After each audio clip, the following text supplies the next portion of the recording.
Halo rekan-rekan semua, perkenalkan saya Hilda Pratiwi, mahasiswa program Studi Manajemen MJ 403 di Universitas Siber Asia. Di video hari ini, saya ingin menjawab tugas ujian tengah semester nomor 2 mata kuliah Manajemen Sumber Daya Manusia dengan dosen pembimbing kami, Ibu Delvina, Esos MM. Di sini saya ingin menceritakan sebuah film yang diangkat dari sebuah kisah nyata yang menurut saya pribadi ini sangat memotivasi dan menginspirasi dalam kehidupan saya. Kalau gitu langsung saja ya kita mulai ceritanya. Cerita ini adalah kisah nyata tentang perjuangan dan tanggung jawab seorang kepala keluarga dalam menjalani kehidupan sulit untuk memenuhi beban biaya hidup keluarganya. Ia seorang Kris Gerner yang berjuang tanpa mengenal letih walau berbagai cobaan terus datang silih berganti dengan tetap bertahan pada sebuah harapan dan keteguhan. Kris berprinsip bahwa hari esok bisa dilewatinya dengan lebih baik. Selain kisah sukses, cerita ini bakal membuka mata kita tentang bagaimana perjuangan sesosok ayah ketika harapan, air mata menyatu di dalam setiap perjuangannya. Jauhi dulu keramaian, pasang headsetnya, renungkan baik-baik, dan ini dia cerita The Pursuit of Happiness 2006.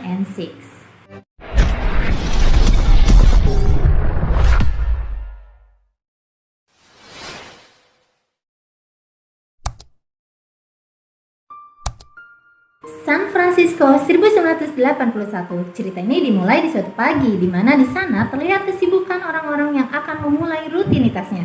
Termasuk saat itu Kris Gerner terlihat mengantarkan anaknya yang bernama Christopher untuk dititipkan ke tempat penitipan anak yang tidak jauh dari rumahnya.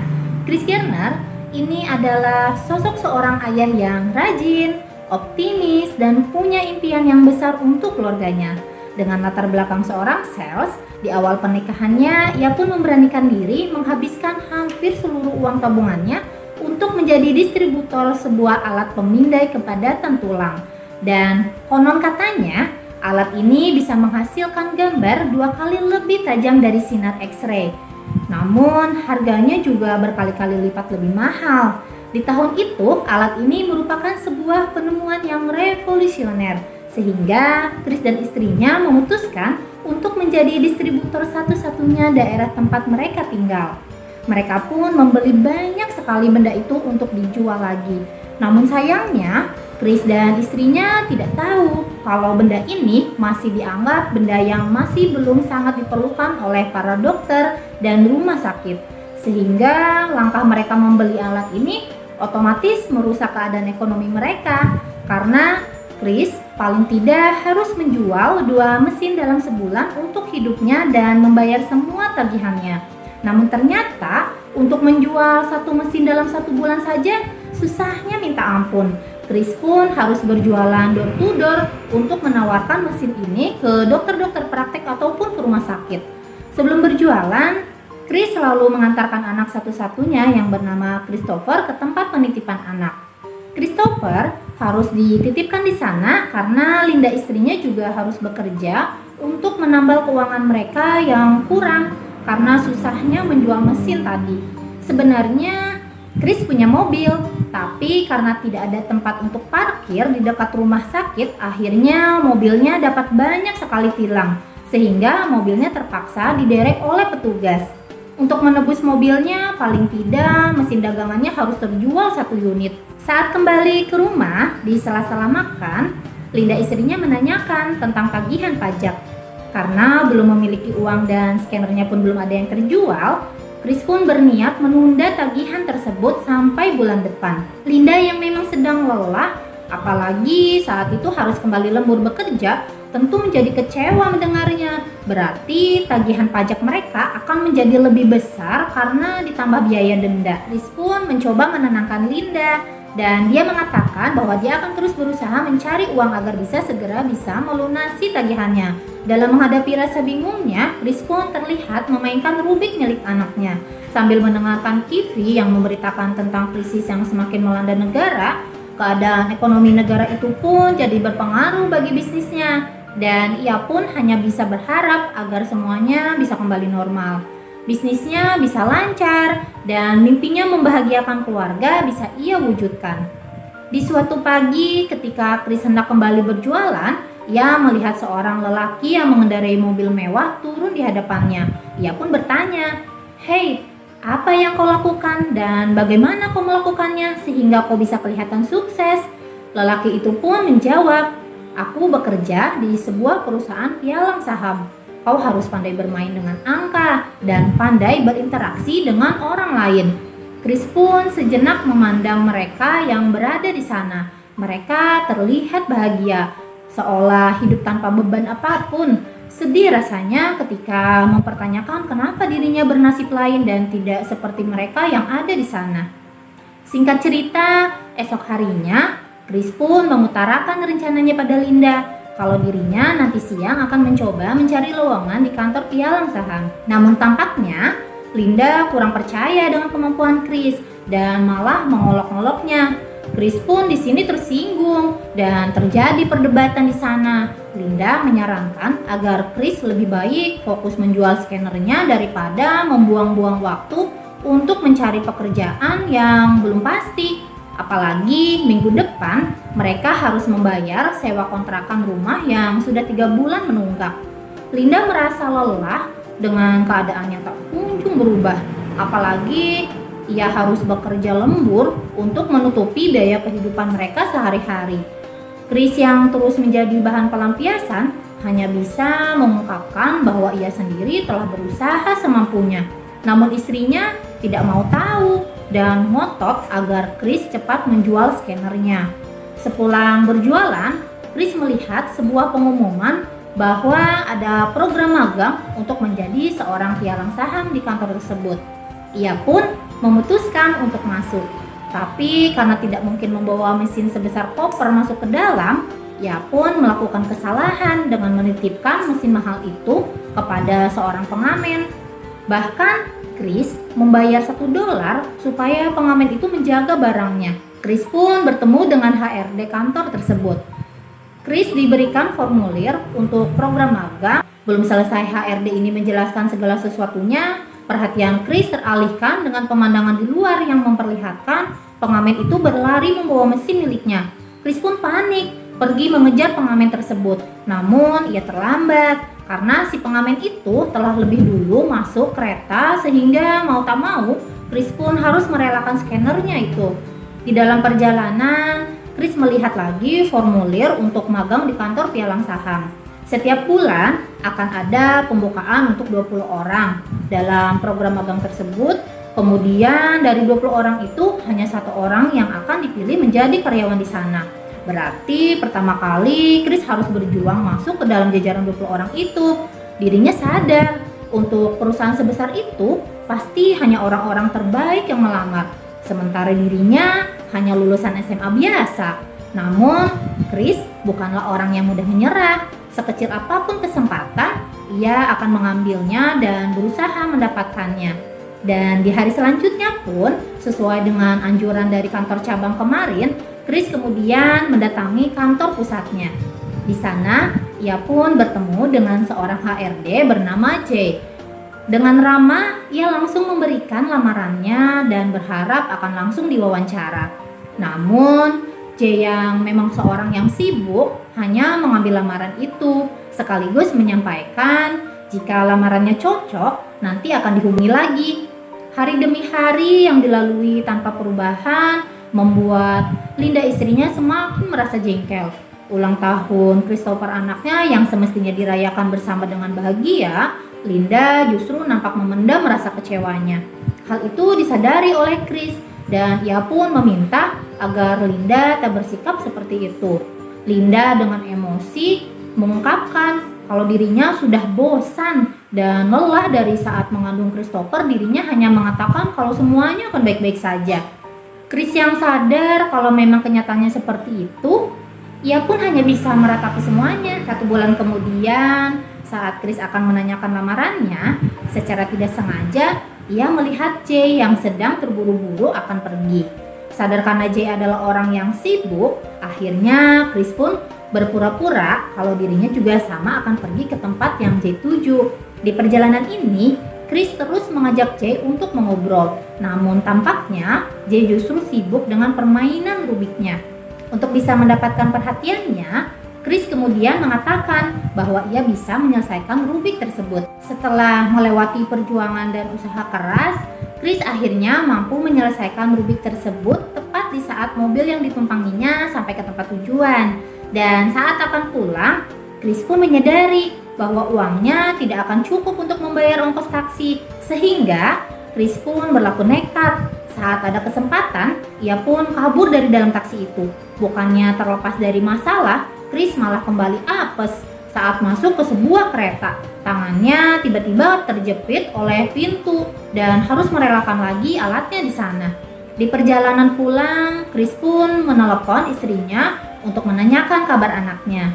Linda yang habis kesabaran kembali marah-marah dan menganggap Chris adalah ayah yang tidak bertanggung jawab. Karena benar-benar tak tahan, Linda pun memutuskan akan pergi dari rumah dengan membawa anaknya.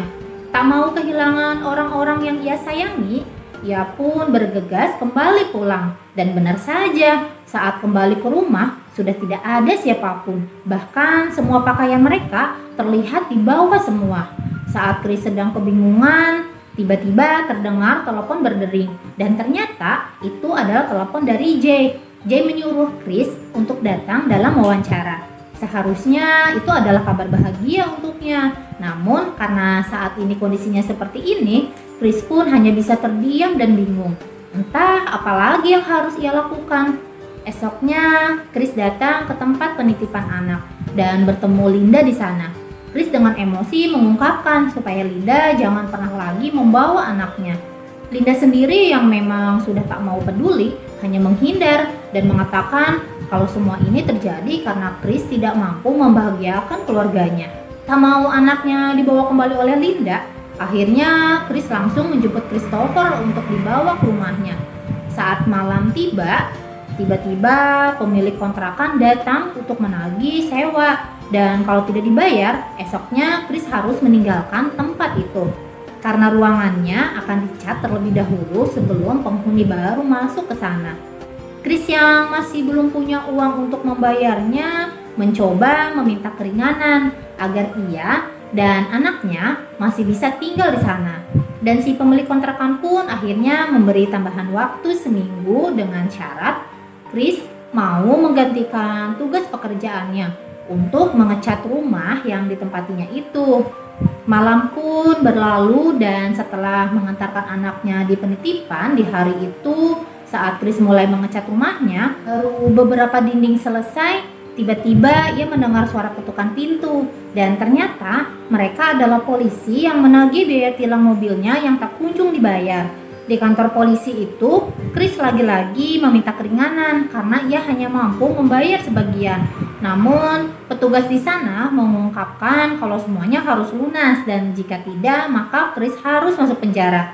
Dan jam 9 besok baru diperbolehkan pulang.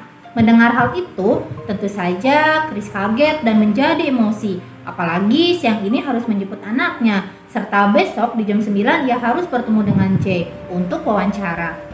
Aturan tetaplah aturan. Akhirnya Chris dengan sangat kecewa harus menerima semua itu.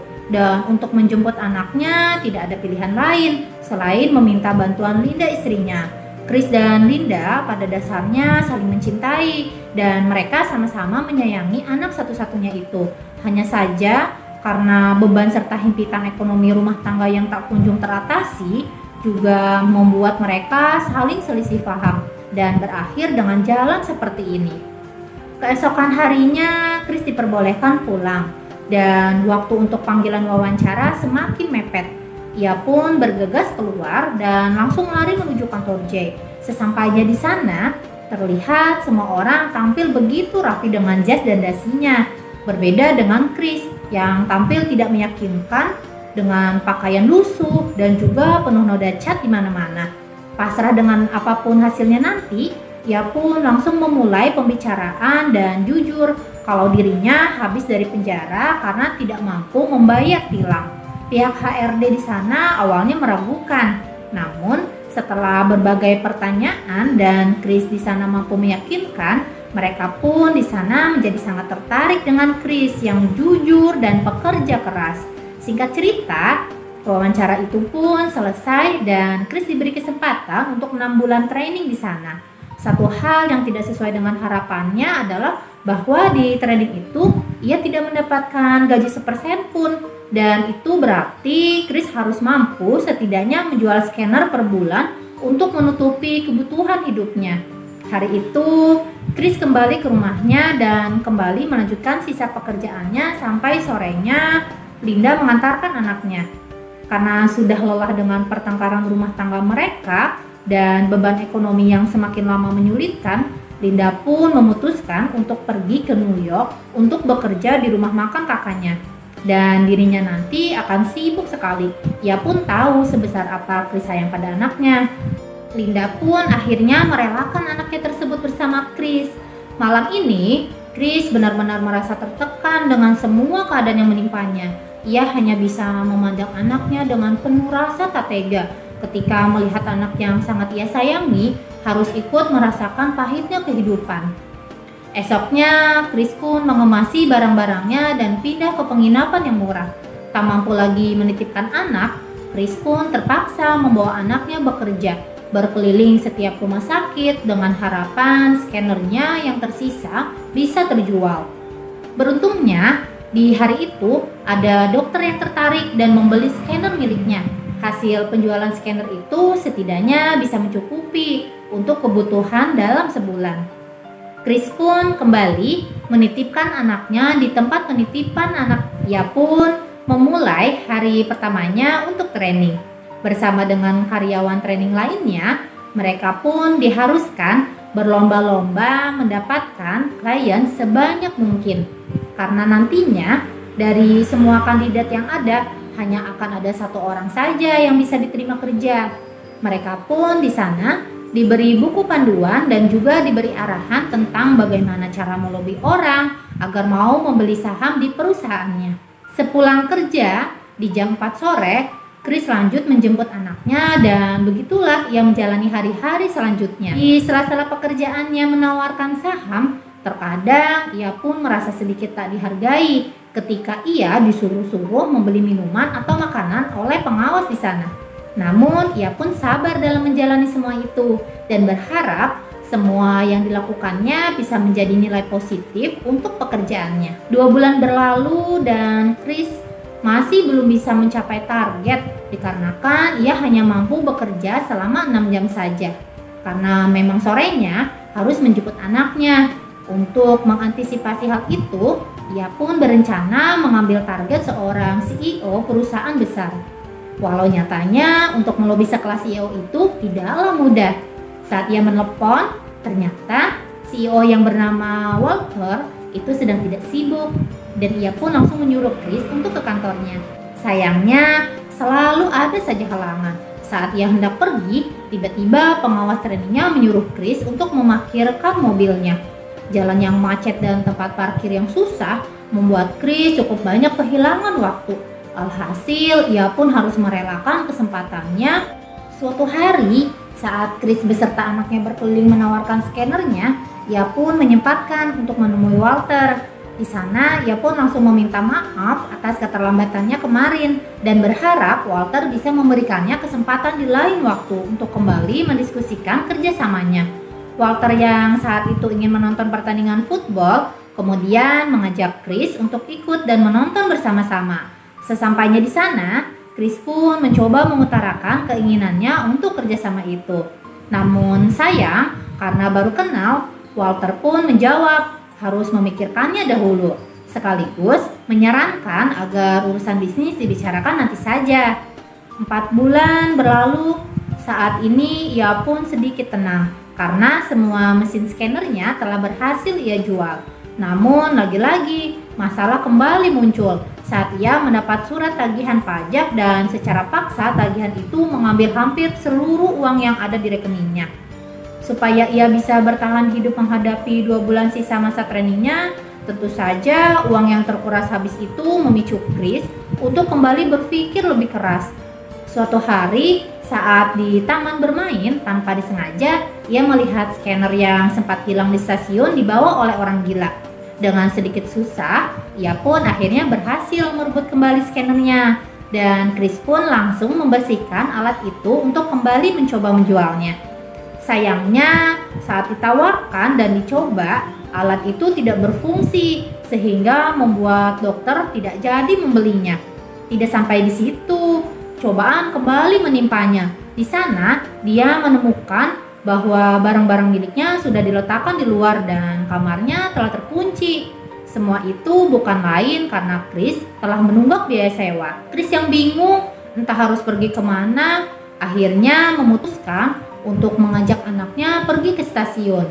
Di tengah kebingungan itu, untuk menghibur anaknya, Chris pun mencoba berbohong dan mengatakan jika scanner itu adalah mesin waktu yang apabila tombol itu dipencet, mereka akan langsung menuju tempat di mana ada dinosaurus. Bukan itu saja, karena Chris pun ikut mendramatisir bahwa di tempat tersebut akan banyak sekali terdapat dinosaurus, sehingga mereka pun harus berlindung di dalam sebuah toilet. Hal itu dilakukannya semata-mata agar mereka bisa tidur di sana, agar anaknya bisa terlindung dari dinginnya malam. Pun harus terjaga sepanjang malam. Semua itu agar tidak ada orang yang masuk ke dalam. Esoknya, karena sudah tidak punya uang lagi, Chris pun terpaksa harus pergi ke tempat penampungan tunawisma untuk sekedar mendapat tempat tidur dan mendapatkan makan gratis di sana. Demi anaknya, Chris pun bahkan rela beradu mulut sampai terlibat cekcok dengan seorang yang menyalip antriannya. Malamnya, saat semua orang terlelap tidur, Chris menyempatkan waktunya untuk mencoba memperbaiki scannernya, serta juga kembali mempelajari buku pialang saham. Walau ia harus kesusahan karena kurangnya cahaya di tempat itu, ya begitulah saat ini Chris menjalani hari-harinya. Karena memang penampungan itu dijatah setiap harinya, maka ia pun harus pulang di jam 5 sore untuk cepat-cepat kembali mengantri agar kebagian tempat untuk tidur. Tidak jarang di hari-harinya selalu ada cobaan yang menimpa. Seperti saat Chris akan pulang kerja, salah satu atasannya mau minjam uang karena dompetnya ketinggalan. Setelah dilihat, di dompetnya hanya tinggal beberapa dolar saja. Karena terburu-buru dan tidak enak juga, akhirnya ia pun meminjamkan 5 dolar untuk bosnya itu. Padahal uang itu tadinya ia simpan baik-baik untuk membeli suku cadang scannernya. Akhirnya karena benar-benar sudah mepet, ia pun mendonorkan darahnya demi mendapatkan sedikit uang untuk memperbaiki mesinnya itu. Dan saat ia perbaiki, untung saja mesin itu berjalan kembali dan ia pun bahagia. Ia bisa sedikit tenang, setidaknya bisa bernafas lega untuk sebulan ke depan. Dengan uang itu pun, ia bisa kembali merasakan hangatnya tempat tidur di sebuah penginapan sederhana. Seperti biasa, hari-harinya selalu ia habiskan dengan usaha maksimal dalam mengerjakan semua pekerjaannya. Bertemu dengan orang-orang penting dan berusaha menawarkan saham-saham yang dijual di kantornya. Singkat cerita, tibalah di hari terakhirnya training. Chris pun kemudian dipanggil ke ruang HRD. Di sana mereka termasuk Jay memuji atas kerja keras dan juga hasil yang telah dilakukan Chris selama masa trainingnya. Dan terakhir, mereka pun mengatakan kalau besok adalah hari pertama bagi Chris untuk bekerja di kantor itu. Mendengar hal itu, Chris pun terlihat tak kuasa menahan rasa harunya. Harapan yang paling ia inginkan selama ini akhirnya bisa kenyataan. Chris pun begitu sangat bahagia. Akhirnya ia pun bisa merasakan apa rasanya bahagia seperti wajah setiap orang yang ia lihat yang ada di kantor itu. Dengan tergesa-gesa, ia pun segera menemui anaknya dan memeluknya dengan erat, melepaskan semua rasa harunya sekaligus membagi rasa bahagianya. Semua yang ia dan Christopher alami, dari berpisah dengan Linda, diusir dari apartemen, tidur di toilet, dan semua cobaan hidupnya yang mereka lalui selama ini terbayarkan sudah. Setelah merintis karirnya di perusahaan itu, Chris mendirikan sendiri perusahaan pialang sahamnya pada tahun 1987 yang diberi nama Garner Ridge. Dan di tahun 2006, Chris Garner menjual sebagian kecil saham dari perusahaannya dengan nilai jutaan dolar. Sampai saat ini, Chris Garner menjadi salah satu milioner dan motivator sukses di Amerika dan berhasil membesarkan Christopher dengan hasil kerja kerasnya. Menyadari susahnya menjadi gelandangan, Chris yang sudah menjadi kaya raya itu membangun sebuah bangunan untuk menampung para gelandangan. Film ini mengajarkan terhadap kita bahwa jangan pernah menyerah untuk menggapai sebuah kesuksesan. Walau kesulitan dan cobaan terus menghampiri kita silih berganti, tetaplah kuat dan terus berusaha serta berjuang semampu yang kita bisa. Untuk menjadi sukses, jangan pernah menjadikan alasan atas kegagalan kita, apalagi menyalahkan situasi dan orang lain.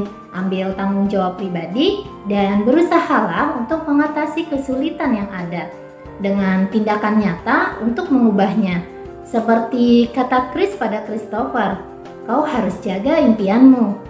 Orang-orang yang tidak bisa melakukan apapun untuk diri mereka sendiri akan berkata bahwa kau tidak bisa melakukannya. Jika kau ingin sesuatu, maka raihlah dan beranilah untuk memulai sesuatu. Karena kita tidak akan pernah tahu diri kita bila tidak pernah mencobanya. Terima kasih yang sudah menonton video ini hingga akhir. Dan terima kasih banyak kepada dosen pembimbing kami, Ibu Delvina, SOSMM, atas bimbingannya selama ini. Saya Hilda Pratiwi pamit dan salam sukses untuk kita semua.